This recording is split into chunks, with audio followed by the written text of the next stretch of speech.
Have you ever wondered why your favorite taco is costing you an arm and a leg these days? Or is your dream couch still in backorder status for months now? Join us as we go behind the scenes of the global supply chain. Let us discuss and understand its complexity and learn from the industry leaders, professionals, and subject matter experts. Expect in-depth analysis and genuine conversations about the major issues affecting the supply chain today. Welcome to Supply Chain Demystified. Your host is none other than the distinguished supply chain expert, Dr. Nick Valles. Professor Valles is the Academic Director of USC Marshall Global Supply Chain Management and Founding Executive Director of USC Marshall Randall R. Kendrick Global Supply Chain Institute. Welcome to Supply Chain Demystified, the podcast that goes behind the scenes, talks about the issues that matter the most to you. I have conversations with the leaders from industry, the best practices, talk about current trends, and understand exactly how this impacts daily lives of our consumers across the world. Today's topic is really dear and near to my heart. ESG, environmental, social, and governance. With me today, a very dear friend and esteemed guest, Dr. Lee Kindberg, Head of Environmental and Sustainability North America for AP Moller Maersk. Dr. Lee, welcome. Thanks for having me. The ESG is as of a buzzword as artificial intelligence and the blockchain and the digital transformation. We hear this every day, and it has become really a pretty common vocabulary at this point. Just for the audience, if you can, let's define what ESG really means and how do we contextualize this in our day-to-day lives. Well, ESG is, as you pointed out, one of those acronyms that is very, very common right now, but a lot of people don't think about what it is and where it came from. Back when I started in the industry, we talked about health, safety, and environment. And then we talked about corporate citizenship. And then we talked about responsible care. And there have been other names as our understanding of these responsibilities has grown. So environmental, social, and governance, ESG, today really is intended to encompass that greater understanding that it's not just environmental compliance or safety or industrial hygiene or some of these technical details. It's also things like fair labor practices. It's things like diversity and inclusion. It's treating people right, treating the environment properly, living by our values. And then having a governance structure so that you can then determine, are you getting the right things done? So that's why the G got added on to the governance piece. And so now it's environment, social, and governance. Very nice. So I think, which I really appreciated the governance being there, because without it, there is no accountability, there is no traceability and trackability. But let's get into each of this component. Let's start with the environment. Okay. Today we turn our news channel on, and I promise that about 30% of our news content will focus on some issues. Either it's heat, too much rain, tornadoes, and many other environmental crises that we face today, right? And this recent record suggests that some of these events are happening now at extreme range over the last 30, 40, or even 100 years in some cases. Is that what you would define the environment to be, or how do you, as a corporate citizen, define the environment initiatives? Oh, and the environmental responsibility. Well, and I have to say that we as industry and as society need to recognize that we are part of the problem. And therefore we have to be part of the solution. But the solution is not obvious. There are things that some people can do or some companies can do that others cannot. And the reality is we can't do this alone. We can only really get it all done if we work together, which means we have to have a shared vocabulary. which is why I really appreciate what you're doing with this podcast by helping people understand these issues and putting it into plain English. Correct. No, so I think that's a brilliant point about the environment. Everybody has to have common language and understanding. At least in our country here, more so than Europe and some parts of Asia, there are still doubts about the variability in these weather-related events and if the human really are playing the role in it. There certainly are doubts on both sides, and there are extremists on both sides. But the reality is the probability appears that we are indeed part of the problem. And so we have to find ways to take precautions to start to address these things, because we're certainly seeing greater extremes in events.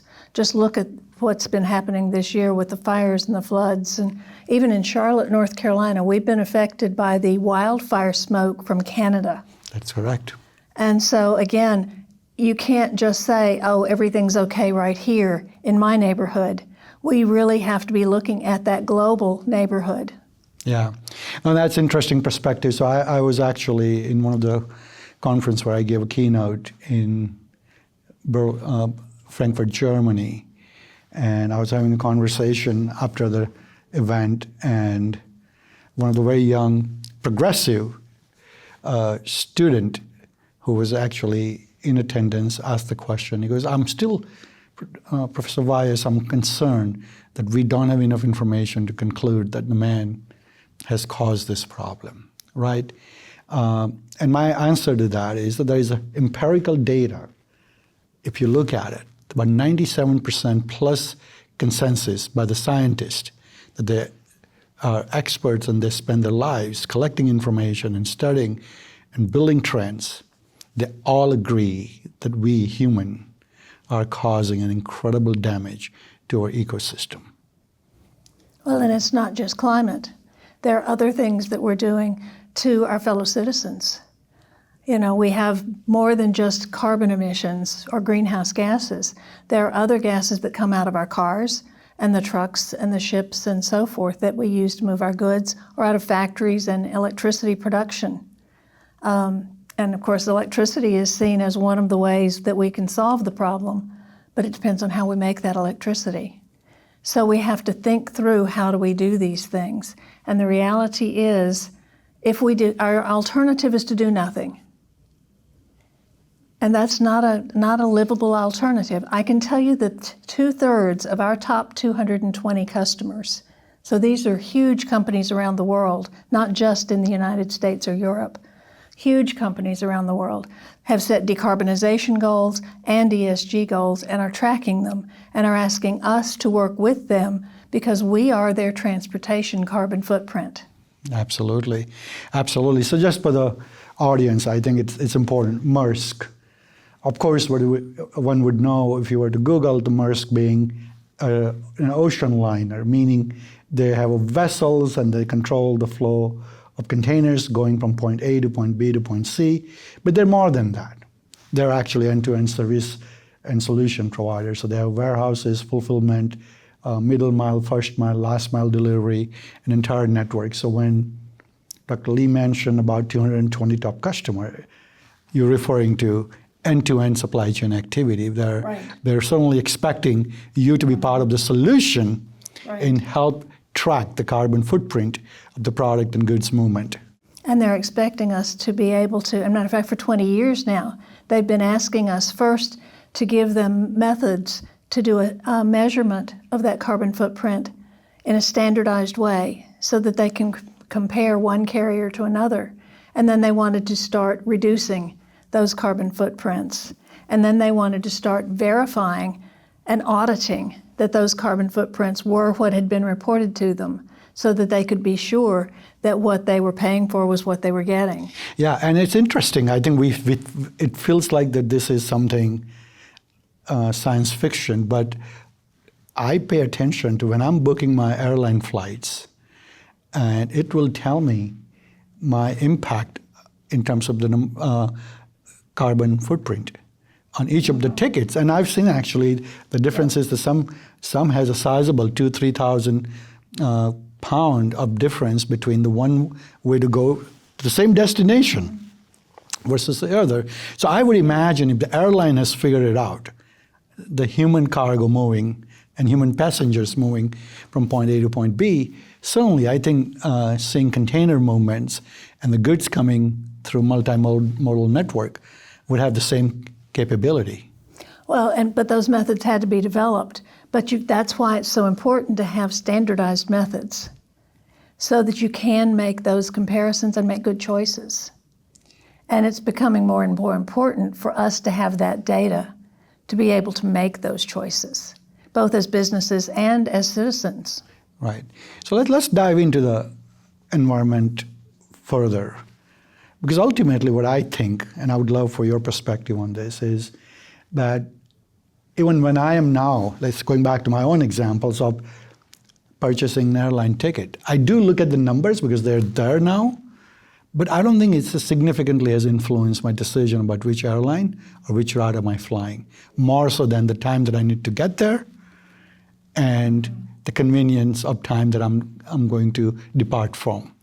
So using that as a sort of an example, do you think that consumer has to create a greater awareness? So for example, if the goods that I'm purchasing today has a bigger carbon footprint versus the good that I could substitute with may have a lesser carbon footprint, they need to start to practice that. Because I think at the end, consumers will have to drive the behavior and expectation that rolls up you as a service provider to ultimately the manufacturer and distributor and then the retailer. Am I correct? I think we as consumers are still at the becoming informed stage to a large extent, but at least now we've got that data.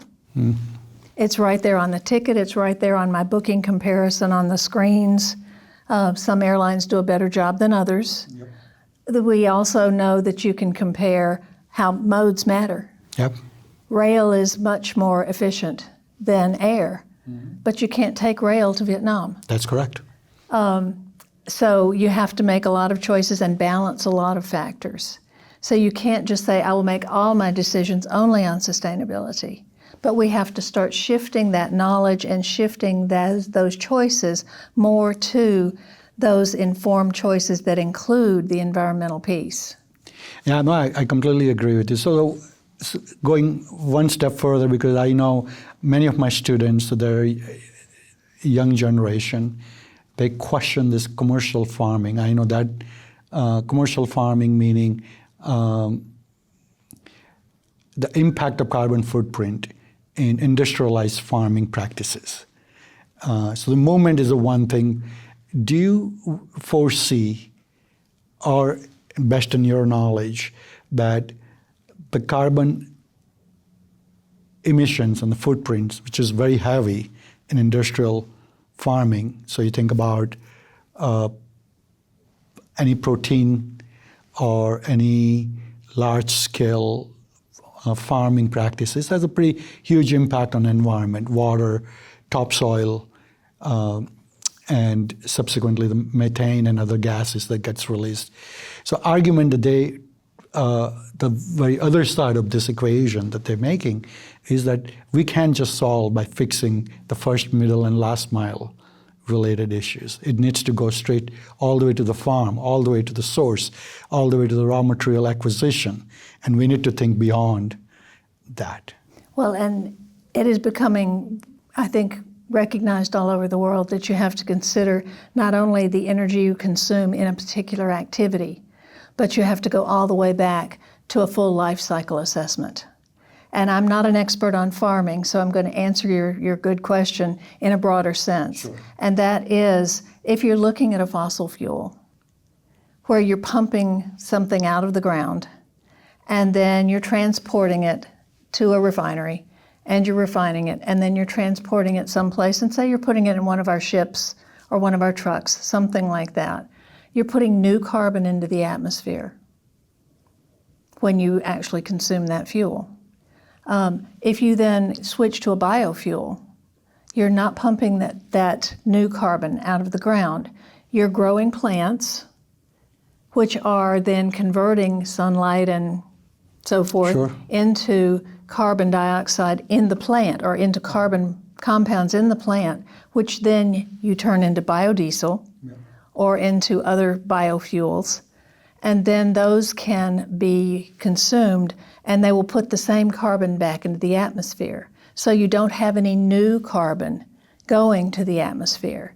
But if you don't look at that full life cycle assessment, you won't see that piece. Now that's a very simple example. But more and more there are whole areas of science figuring out for farming and for manufacturing and for transportation, what is that full life cycle assessment and how do you do those measurements, again, so that you can make good choices?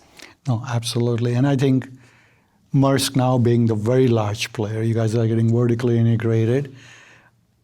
Have you seen your Maersk attitude, and obviously you are just in North America, but global, that they are looking at the full life cycle, although you are in charge of, at some point, receiving the goods at the one end of the port of origin and to the customer. But has that integration of being able to take the data from the source all the way and then carrying it all the way through, because carbon footprint, you can't track just in some part of it. It needs to be tracked throughout the life cycle. Well, and there's some tricky decisions you have to make about what counts and what doesn't count. And for example, you mentioned farming and the methane emissions that can come from composting things. Yep. Well, we all think of composting as a good thing, but it does emit methane to the atmosphere, which is 25 times as strong as carbon dioxide in terms of global warming. Mm-hmm. On a short-term potential, it's 85 times as strong as carbon dioxide. So it's not rocket science, and yet there are a lot of things where you can oversimplify. And so we actually have a team that includes a PhD in life cycle assessment that's trying to understand what are the rules, how can we standardize those rules, and how can we implement them into our decision making so that we're making those good life cycle assessment and not just combustion assessments in our business. Absolutely. So let me ask you this question. Maersk being a global enterprise and being a sizable player now, obviously you've gone through a very aggressive growth phase over the last several years in terms of not only the vessel and maritime part of the business, but now you have a fulfillment center, warehouses, middle mile and the last mile delivery, and then suddenly almost end-to-end solutions that you guys are providing. How has that changed the focus on responsibility on an environment? Well, you have to think end to end, all the way from that factory in Sri Lanka to a living room in Davenport, Iowa. You have to look at all the pieces. Now, fortunately, it's not calculus, it's sort of Excel kind of things that you have to do, but getting the correct factors in place for all of that. But we actually have developed tools that for both for ourselves and for our customers to be able to look at and do scenario analyses for what if I move my production location to near sourcing. How is that going to affect not just the factory emissions, but the whole transportation chain, the end-to-end impact and the life cycle impact. That, I guess, big picture is the way to put it. Sure, and you think that capability, the tools that you guys are building, are available to small to mid-sized enterprises? They are, yeah. Very nice. Mm-hmm. They are. So they can actually make the decision. There's some basic tools, and then there's some more sophisticated tools for managing global complex supply chains. Yeah. So let's wrap up on this. Obviously, ESG, we talked about the first piece, which is environment. I think it'll be great for our audience to understand as corporation and both the service provider and beneficiary cargo owners, they take the responsibility.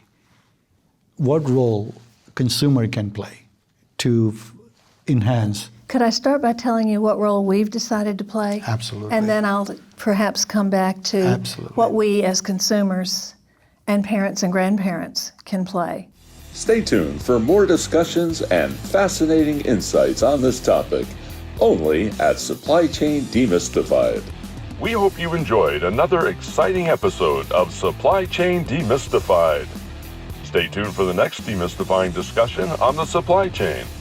Visit uscsupplychain.com to stay up to date on all things supply chain.